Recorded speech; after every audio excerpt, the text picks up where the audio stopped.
Shalom, shalom, shalom. Welcome everybody to this channel, and thank you so much for being here. Today I'm going to do part 6 of the in-depth study, Changed into His Likeness, and the title is The Heir and the Proof of Time.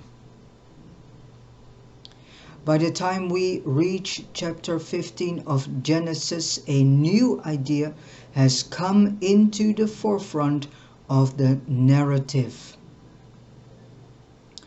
The land is still in view with all that signifies Yahuwah's claim to have a kingdom on the earth. But from now on and onward, attention centers on the Son, expressed in the term your offspring, or literally your seed. The Hebrew word is zerah. Abraham's problem, seeing he is childless. Who is to inherit this land? Look, you have given me no offspring. Indeed, one born in my house is my heir. This one shall not be your heir, replied Yahuwah the Most High. One who will come from your own body shall be your heir. Look now toward heaven and count the stars if you are able to number them. So shall your descendants be. And then it is said of Abraham that he believed in the Most High, Yahuwah, and he accounted it to him for righteousness. Now when we come to the letter to the Galatians, and this passage is dealt with, the disciple Paul makes the point that Yahuwah speaks of your seed, using a singular noun.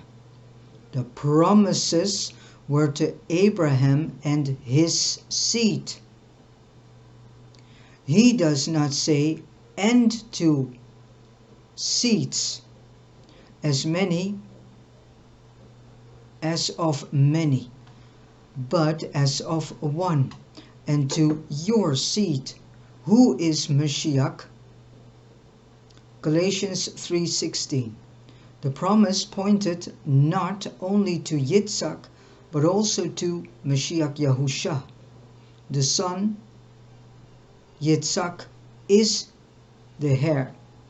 Yes, but in the long term, it is Mashiach Yahusha who is to have the land.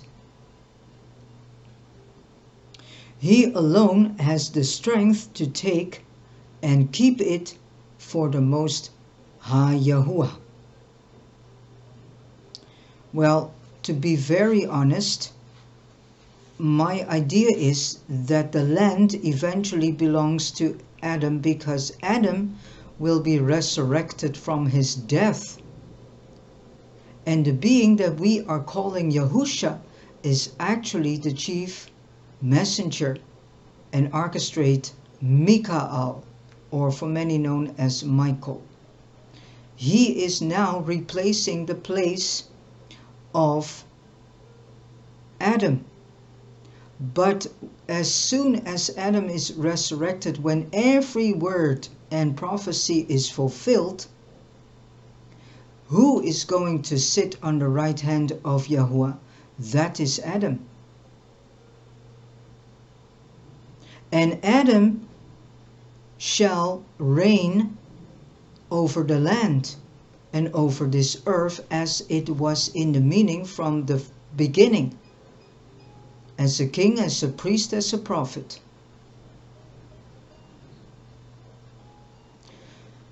But many stay stuck in this story of Yahusha, and that it is Yahusha that will reign.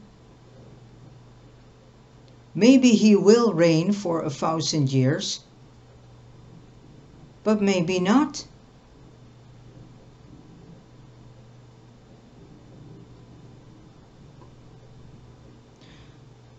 So when all the words and prophecies of Yahuwah are fulfilled, and we know that Yahuwah can resurrect the dead,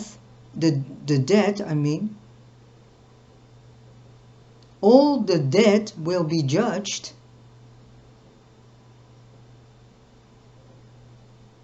So if Yahuwah can resurrect the dead, he can resurrect Adam, and Adam will be resurrected.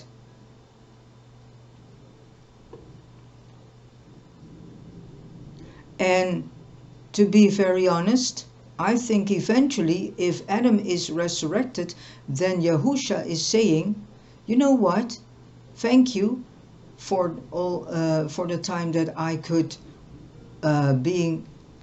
could be a replacement for you, but now it's time that you are going to do it yourself, as was in the meaning from the start on. Who says that it is all like that? Who says that Yahusha will be the one that will reign? I truly have the idea that eventually Adam will reign the kingdom, because he needs to fulfill that role that was laid upon him, but never got the chance to do so.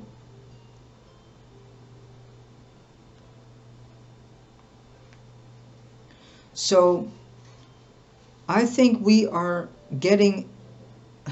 need to be having in mind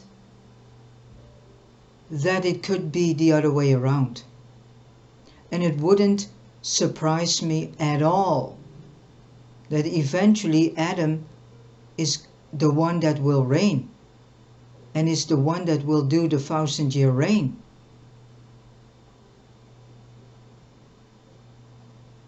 And then a new king comes, because then his first mission, his first task, job, I call it mission, is then fulfilled. And then Adam will go do something else.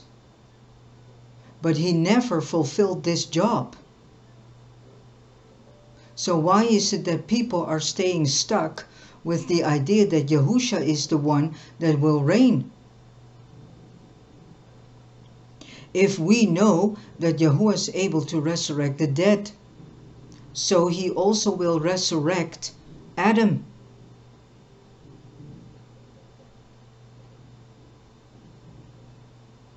Who gives us the guarantee that it will be Yahusha forever? No.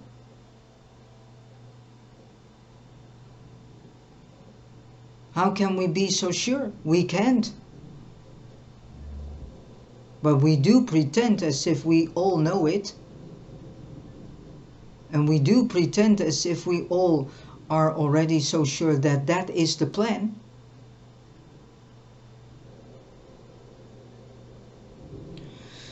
The promise pointed not only to Yitzhak but also to Yahusha Mashiach, the one son. Yitzhak is the heir. Yes, but in the long term it is Mashiach Yahusha. Well, what I say, the long term doesn't have to mean that it is Yahusha Mashiach. Everything can be changed. And what I say, Adam never ever got the chance to fulfill his kingship, his priesthood, and his prophecies. his role as prophet, because these were the main functions that were laid upon him: being a king, being a prophet, being a priest. King, priesthood, prophecy, and prophet. He never got the chance to be a king, to be a priest, nor to be a prophet. So I have the idea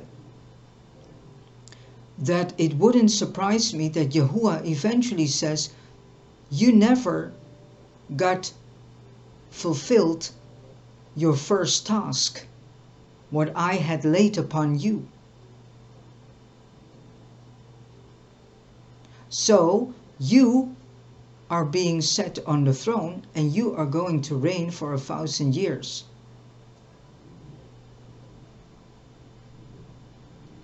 Never.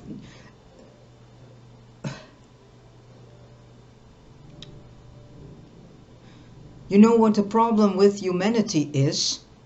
They stay too long stuck in one concept. And they believe that concept because everyone is believing it, so it must be true. But who says that it is so? And we've, better said, humanity thinks that they know it all. That they know it better than Yahuwah. Is that so? If that was the case, can you please explain to me why we are living for thousands and thousands and thousands and thousands of years in chaos, in evil, in darkness? Why is it then that humanity never got and never was able to solve all this shit in the first place? If they would know it better than Yahuwah, how come that they still are not succeeding in solving anything on this earth? So who gives us the guarantee that it will always be Yahusha? And there seems to be a teaching going on that claims that we're not in the body of Yahuwah, but in the body of Yahusha, and that Yahusha is the one. And that Yahuwah all of a sudden died and is completely off stage. That is a teaching that is being spread. And to be honest, I think that it's a false teaching. Because nowhere in the scriptures nor in the apocryphal books is being said that Yahuwah himself has said, oh, you know, by the way, I will die and then eventually I will give it all to Mashiach Yahusha.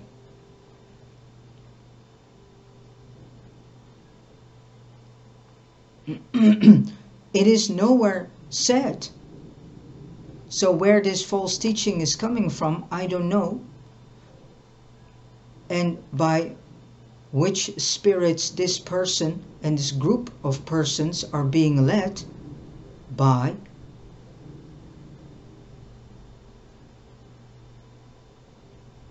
But I wouldn't be surprised if eventually, after the second coming of Yahushua Mashiach, that then eventually Adam will sit on the throne and will do its reigning, as was in the meaning from the start, from the beginning. And that he eventually will fulfill what he needed to do in the first place. It wouldn't surprise me at all if that would be the case. And that Yahusha then says, you know, your time has come to reign the kingdom for the Most High Yahuwah here on earth. It is time for you to pick up the role, to do your duty on earth, but now without rebellion.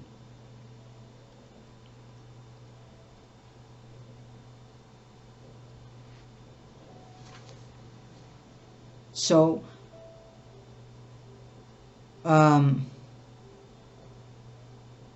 nothing is sure, nothing is for certain. Things can change because we do not know Yahuwah. We think that we know. We think that we know it better than Him.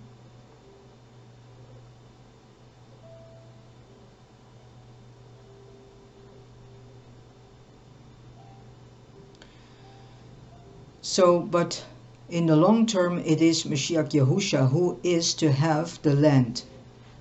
Well, again, we will see, because again, I'm saying it wouldn't surprise me if eventually Adam is the one that sits on the right hand of Yahuwah, and Adam will come back as the main king, priest, and prophet here on this earth, and will rule Yahuwah's kingdom here on earth.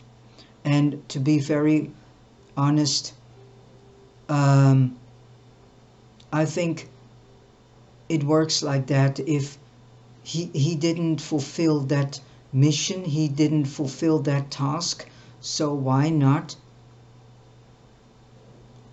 taking this possibility, in mind? He alone has the strength to take and keep it for the Most High Yah. He is the one who does Yahuwah's work of recovery. This gives an altogether deeper meaning to the promise to Abraham of an Heir, for when the fullness of the time had come. But Abraham is Adam's seed, because Adam is almost in the name Abraham. Only the D is missing. The letter D is missing in this name, but actually it reverts back to Adam. So Abraham is of the seed of Adam.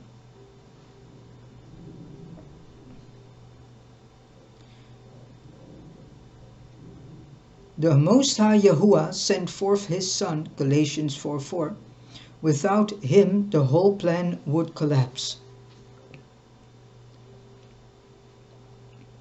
Nevertheless, it is also true that Abraham's seed are to be countless as the stars. For you are all sons of the Most High Yahuwah through faith in Mashiach Yahusha. And if you are in Mashiach Yahusha, then you are Abraham's seed, and so heirs according to the promise. Galatians 3, verse 26 and 29. Today, we who believe owe everything to Mashiach Yahusha, and yet in another sense we stand in the position of Abraham, and thus in the position of Adam, because Abraham is of Adam's seed. As his assembly, we are called by the Most High Yahuwah to bring Mashiach Yahusha into his inheritance in the land. The question with Abraham was, could he become Yahuwah's vessel to bring in Yitzhak? And it is the same question today. Can the assembly become Yahuwah's vessel to bring Mashiach into his place? Well, better said, Yahuwah doesn't need billions of people.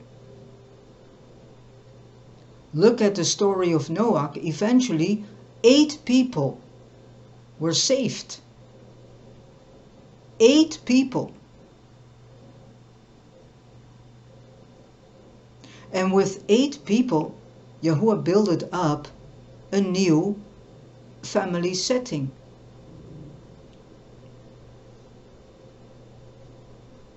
And this is something we need to keep in mind, people, because there are so many people at the moment who call themselves the bride, who call themselves elected ones, who call themselves the chosen ones, who claim that they are part of the bride. Who says that it is so?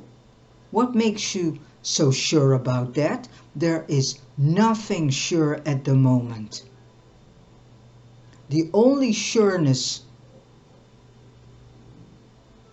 well, better said, the sureness in that will eventually be seen if you are make it to the kingdom of Yahuwah.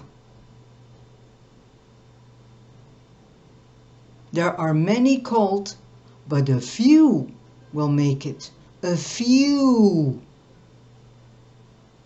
Doesn't mean that the few is millions of people.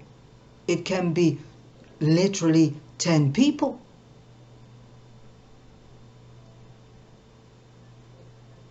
Because on the ark, were there billions of people? No, just 8 people.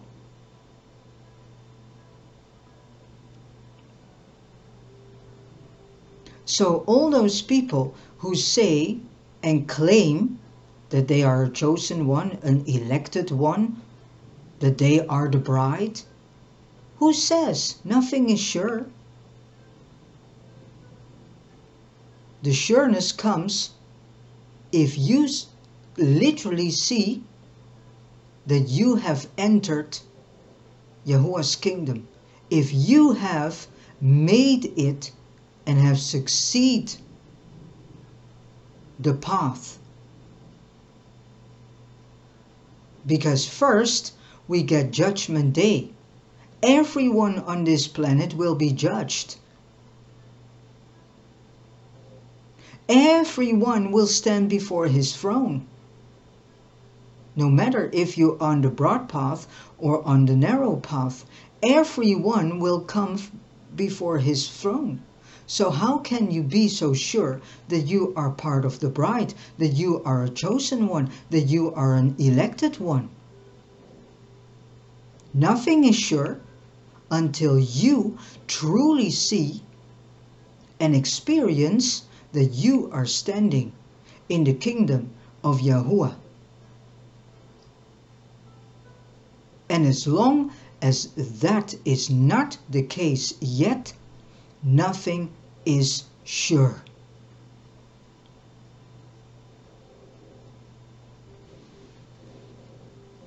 So stop puffing up your ego, your false self, by the false belief that you are already there because you have immersed yourselves in His name and have been given the Ruach HaKodesh, because nothing is sure until the moment you're truly going to experience that you have made it, that you have entered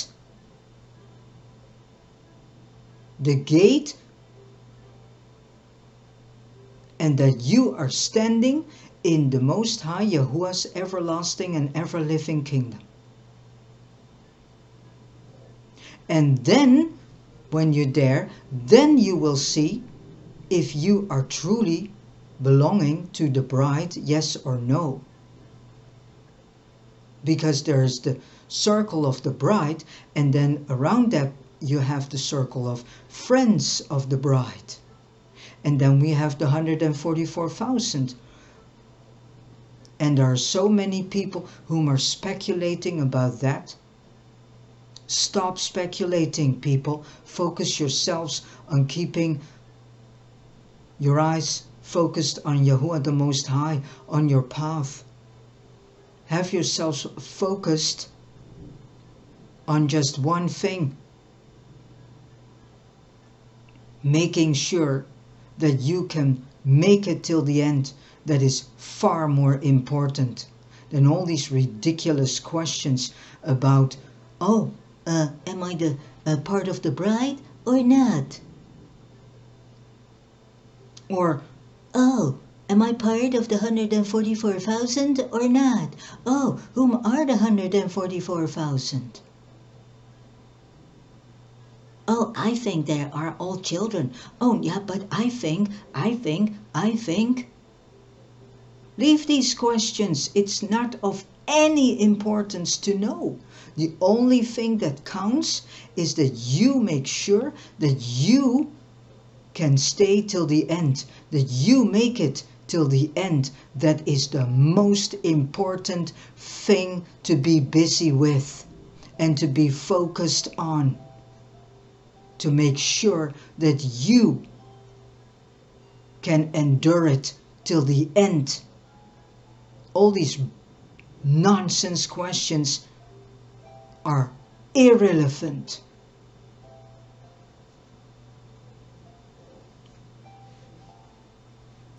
So the assembly counts for nothing in herself except as a vessel to bring in Mashiach Yahusha. Yahuwah's purpose is in the Son. That is something we are very trained to think like that.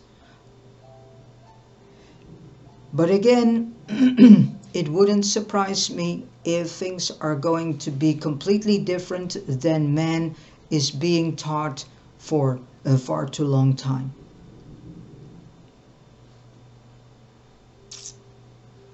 Because it says here, Yahuwah's purpose is in the Son. Who says so? It could be in Adam.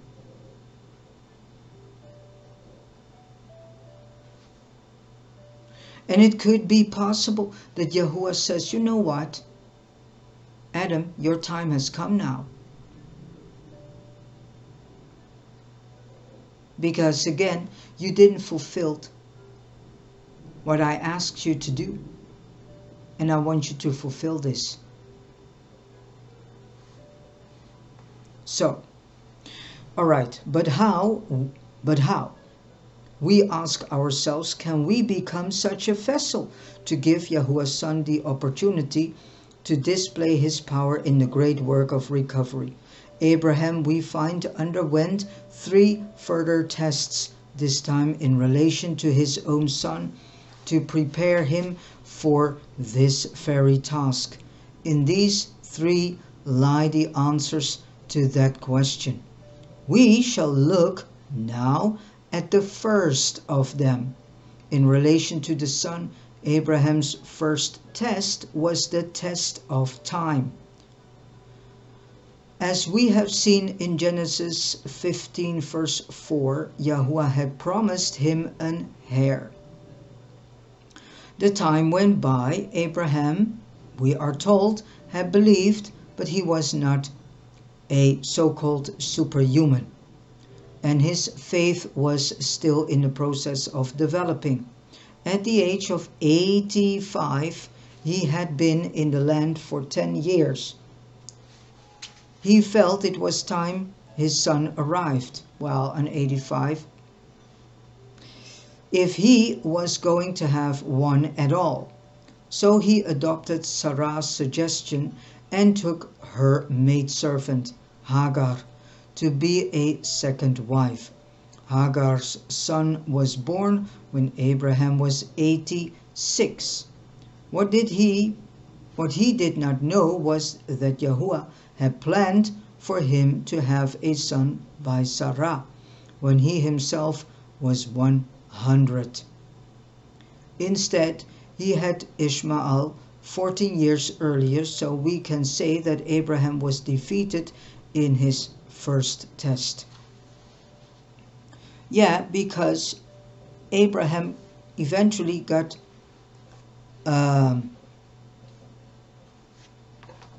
you can say the spirit of doubt and impatience fell on Abraham and Sarah. And that is why that test didn't succeed. He had not seen that to exercise faith is to cease striving. Wow, this is very important because the majority of believers are still in this spirit called striving. If you have true belief, if you truly are a believer, if you have true faith, you are not in striving. You just go on and go on with your life. that Yahuwah has ordered for you to do, and you know that everything goes in Yahuwah's time. And it doesn't matter if it takes 100 years or 20 years, a few days, few seconds, few hours, few months, few weeks. He believed, but he thought he must help the Most High Yahuwah.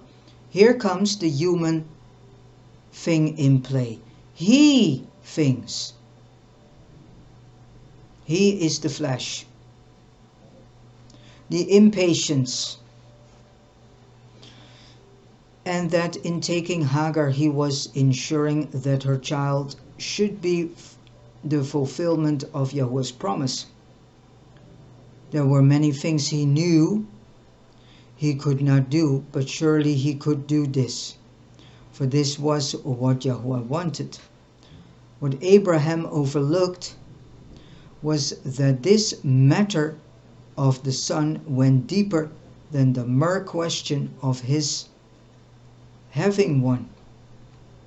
What was vital was from whom the son came, who gave him. It is not a question of whether we are active or not, but of who originates the actions and whose power is behind them. Unless Abraham's son was Yahuwah's gift, what use was he to Yahuwah? Is it wrong to help people? No, but we need to be sure that the help they receive is the help from Yahuwah. So what is said here, as long as Yahuwah isn't giving the people on your path to help,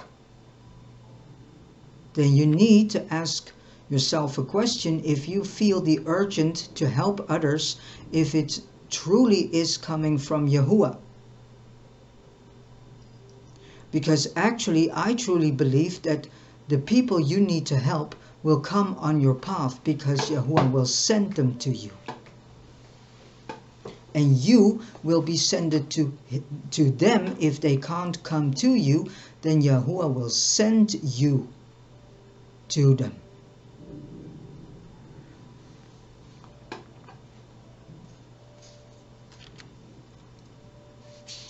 It is wrong to preach. Is it wrong to preach the good news? Certainly not. But the question is, who is doing it? Is the word preached? Yahuwah's word.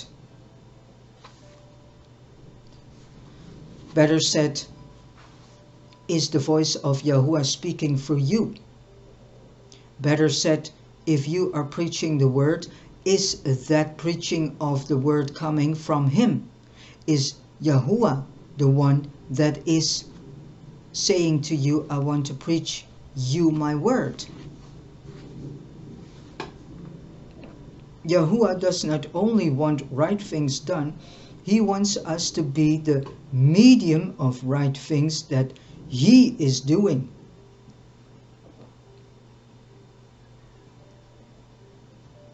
The source of the action, not just the activity itself. So what is said here is we are not allowed to think for ourselves in the sense of knowing it better what we need to do. Our steps must be ordered by the Most High Yah himself.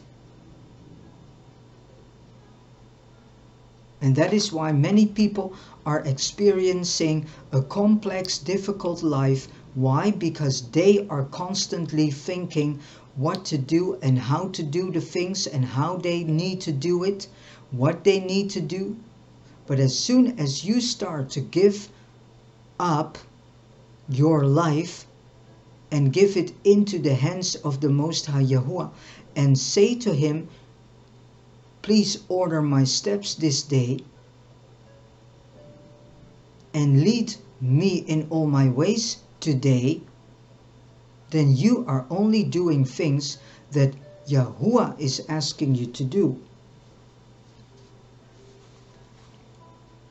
And I can say from my own experience, that gives a lot of peace in your life if you do not have to think it off by yourself anymore. The source of the action, not just the activity itself, is the important thing. A thing may even be Yahuwah's will, just as it was certainly Yahuwah's will that Abraham should have a son. Nevertheless, what matters is who is doing that will. All Abraham got for his efforts was Ishmael. True, Abraham was intended to be a father, but this meant essentially that he was to discover the meaning of the word father by learning the fundamental lesson that everything comes from one source known as Yahuwah, the Almighty One, who is also known as Father. Only so would he himself be worthy to be the father of those who believe. The source is everything because it is the source that gets the credit. What I do, I get credit for. After all, it is I who did it. So after a piece of service, however fruitful, the ultimate question is not what are the results, but who has done this? Has it been done by the Most High Yahuwah, or has it been done by yourself? No matter how expertly we may do it, we shall invite not praise but rebuke from the Most High Yahuwah, purity or otherwise. In our work depends on how much of Yahuwah and how much of ourselves is in it.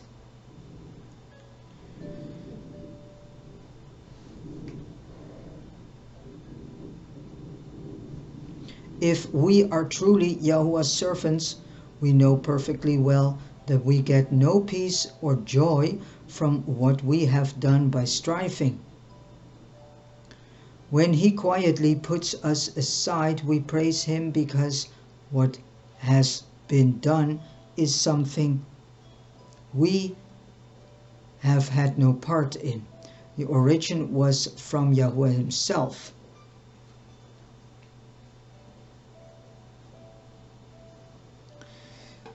I am afraid this is not a popular thing to speak of. Preach to steer men to more evangelize, more activity, more sacrifice, and they will listen and agree. But talk about the worthlessness of our work for the Most High Yahuwah, even when it is not sinfully, but well done, and we meet disapproval and misunderstanding. Well, the first thing that people need to understand is that it was never about them in the first place. Yahuwah has created us merely as vessels for himself through which he can do his work.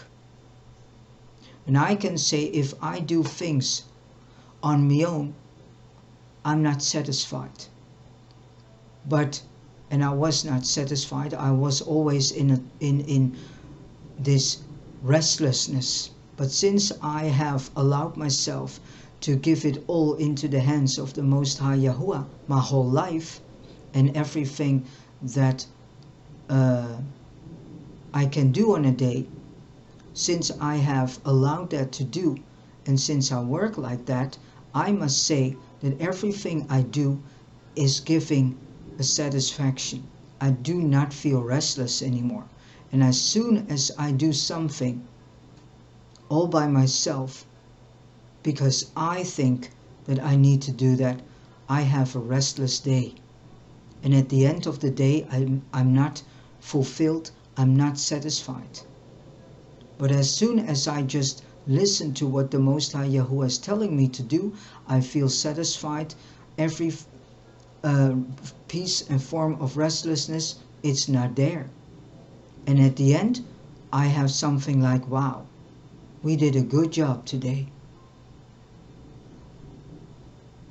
And I say we because I know it wasn't me, but Yahuwah that made it able that I did all the things that I needed to do.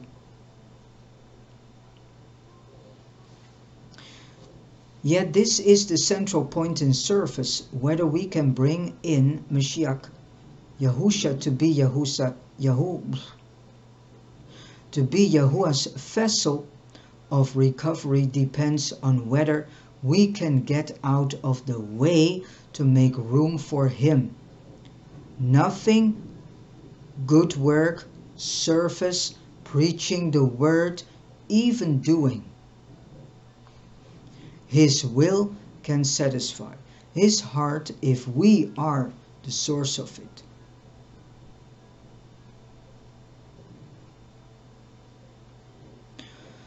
Only what He does in us and through us can satisfy Him.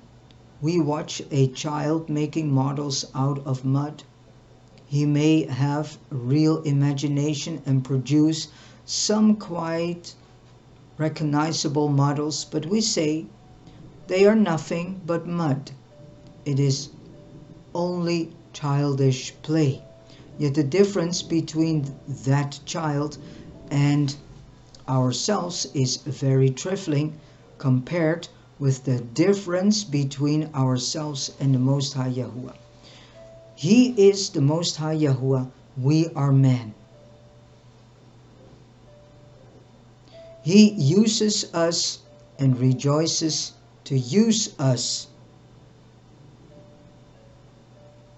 We are just His instruments, people. It was never about us. It is of no importance of feelings, thinking, opinions.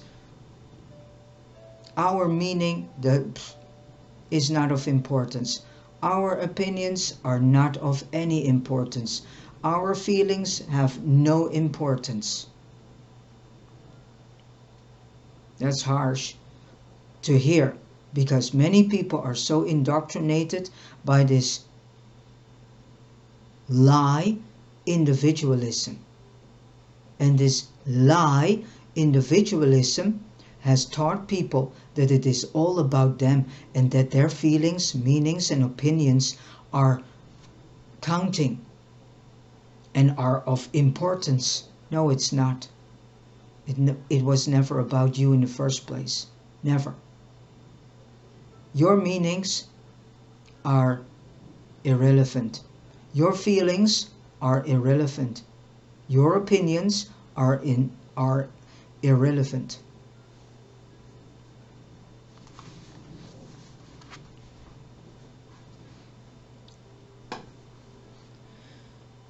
He uses us as instruments.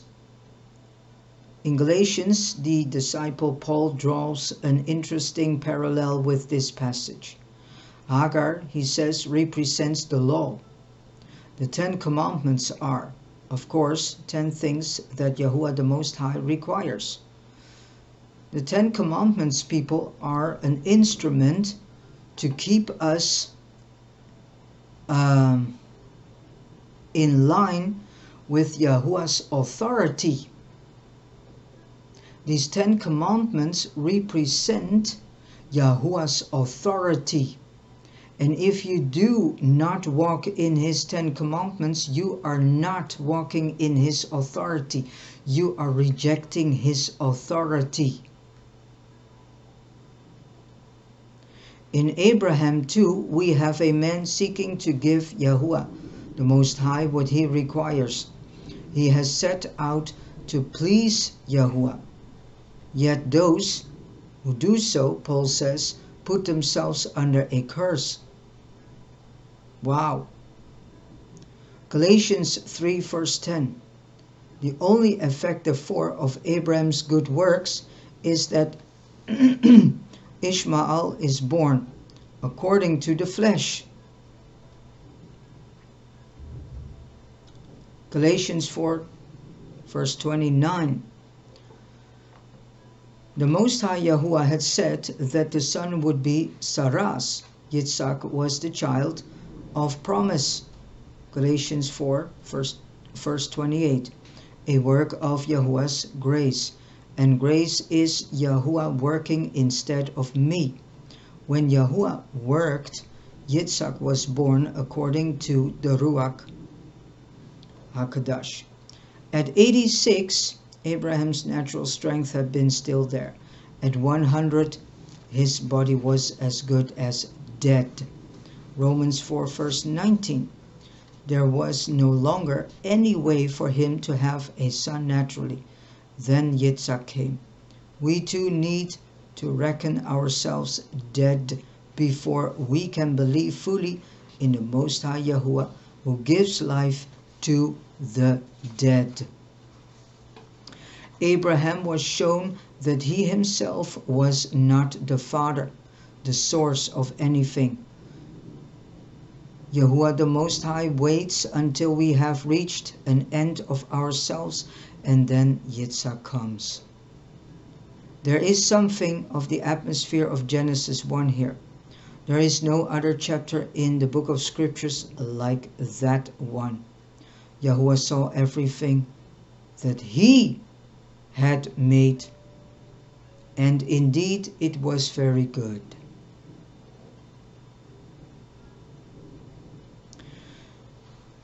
With Yitzhak, it was altogether a matter of time.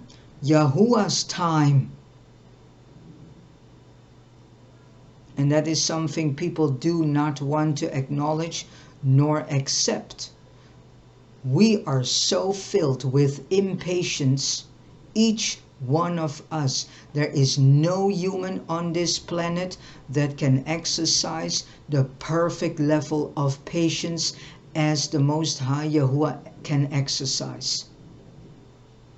Each person on this planet Earth has a tremendous level of impatience in him or her.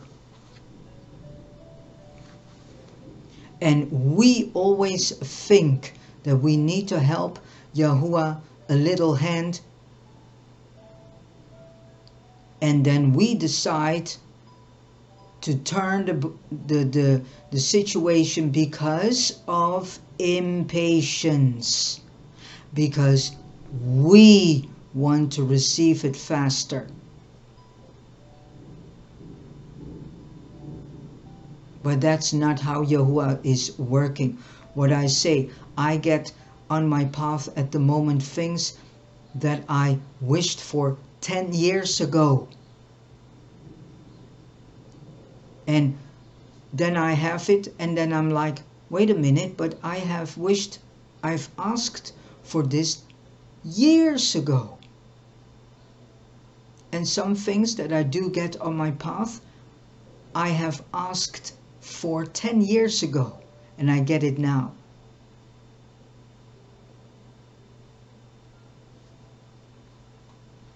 We have to accept Yahuwah's seasons and Yahuwah's timings. They are different from our human idea of timing and season.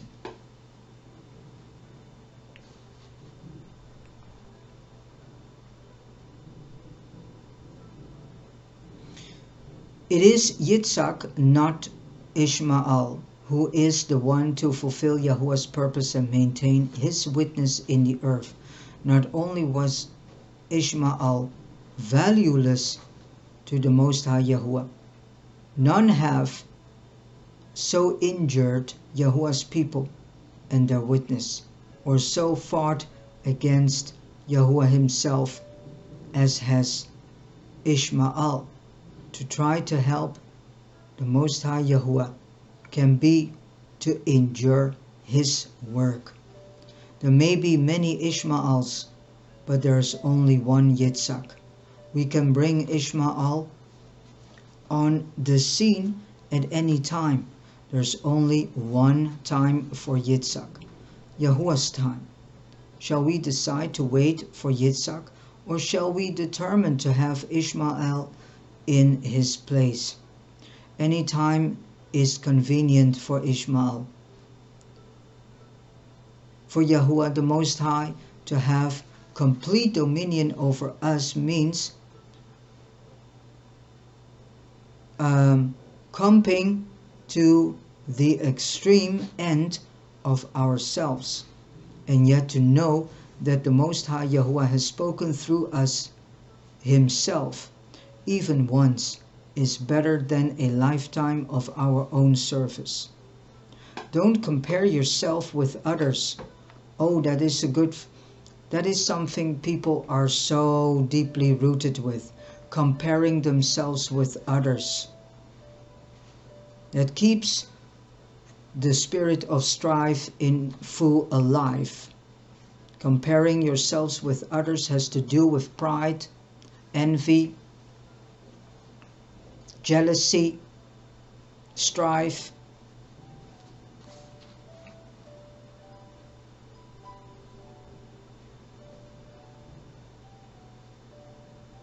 So don't compare yourself with others. Recognize one thing only: the difference between man's work and Yahuwah's work. It is a question of source, and it is a question of time. If the Most High Yahuwah sets us aside even for 3 months, we cannot bear it. Yet Abraham had to wait for his son 50 years. Before Abraham was 85, his faith was far from perfect. Yet we read that he exercised this deficient faith. He believed in the Most High Yahuwah, and he accounted it to him for righteousness. Genesis 15 verse 6. Praise the Most High Yahuwah. He was justified by faith. It is sufficient just to believe. But in the 15 years that followed, he learned some tremendous lessons, and how he glorified Yahuwah the Most High when at length the impossible happened and Yitzhak was given. Paul says that when Yitzhak was conceived, Abraham already considered himself so-called dead. Romans 4 verse 19. He had actually given up. So that was another thing. Abraham actually had already given up that he would ever had a son with Sarah. The more utter the impossibility of doing a thing ourselves, the more glory we give to him, the Most High Yahuwah, who does it. And what Yahuwah does is always very good.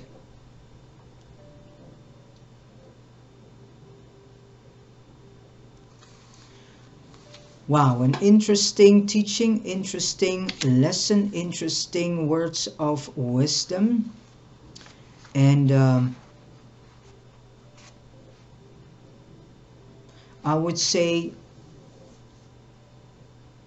go re-listen again this video, and please watch all the videos in this in-depth study, as well as all the other videos from all the other in-depth studies, because they contain a lot of information, a lot of teaching, a lot of lessons, and a lot of messages. And these in-depth studies Yahuwah is presenting on this channel and on 2 other channels that he has set up too, which is blessed is he who comes in the name of Yahuwah, and the other one is called Yahuwah's Songs and Words of Wisdom and Truth.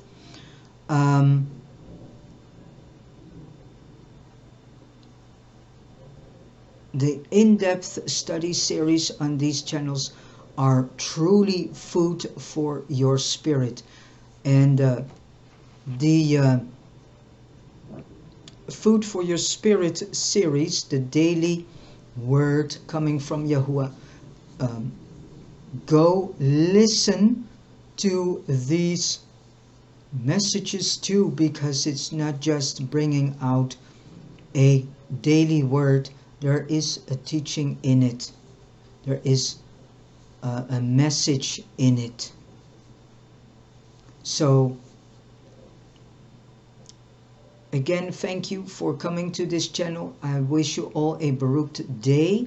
And do not forget to praise the Most High Yahuwah in all the things you do. And Baruch haba b'shem Yahuwah.